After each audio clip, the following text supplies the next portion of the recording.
Bonjour et bienvenue sur DigiSchool. Je suis Florine Charton, votre professeure de sciences économiques et sociales. Aujourd'hui, nous allons étudier l'action publique et la régulation, et plus particulièrement les conflits des problèmes sociaux.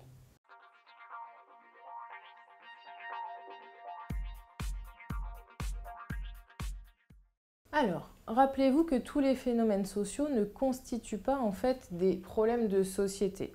On a pu voir qu'il fallait un certain nombre de facteurs comme la mobilisation des individus, comme le rôle des médias éventuellement et la prise en compte de ce problème par l'État pour que ce phénomène social devienne un problème de société. Une fois que le problème de société a été pris en compte par l'État, il va être inscrit à ce qu'on appelle l'agenda politique. L'agenda politique, c'est en gros toutes les actions qui vont être menées en fait pour résorber ce problème, c'est-à-dire ce sont toutes les problématiques que l'État va tenter de résoudre.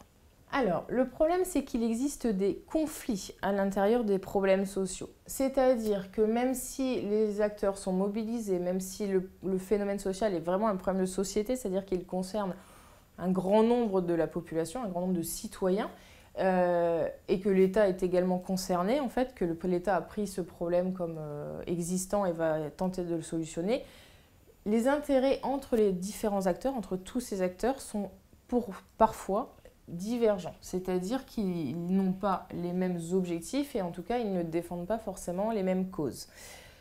Il existe en fait entre les acteurs des relations de pouvoir, c'est-à-dire que vous doutez bien qu'un individu entre guillemets lambda n'a pas la même force de négociation, le même pouvoir qu'un homme politique par exemple, ou a moins d'influence par exemple.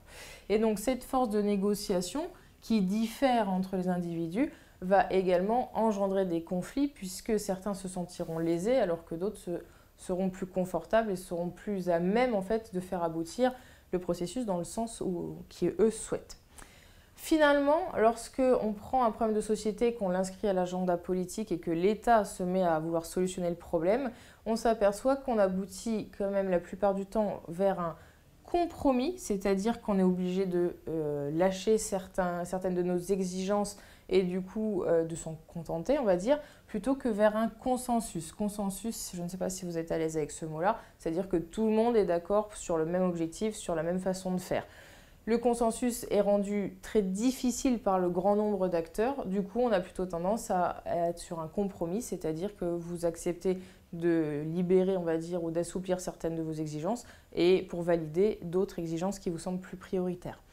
Finalement, les objectifs qui ont été définis à la base conjointement, c'est-à-dire entre l'État, les acteurs, les personnalités publiques et éventuellement les médias, sont souvent différents finalement des résultats qui ont été obtenus. En effet, les résultats, en fait, sont issus de la non-coopération des acteurs. C'est-à-dire que dans la mesure où les acteurs ne sont pas toujours coopérants les uns avec les autres, puisqu'une fois encore, ils défendent chacun leur propre intérêt, on se retrouve la plupart du temps avec des solutions qui sont temporaires et qui du coup sont relativement instables, et ce qui fait que ce problème de société n'aura pas une grande pérennité, c'est-à-dire qu'il va durer dans le temps dans la mesure où les solutions trouvées ne sont pas en fait suffisantes et elles ne tiennent pas dans le temps.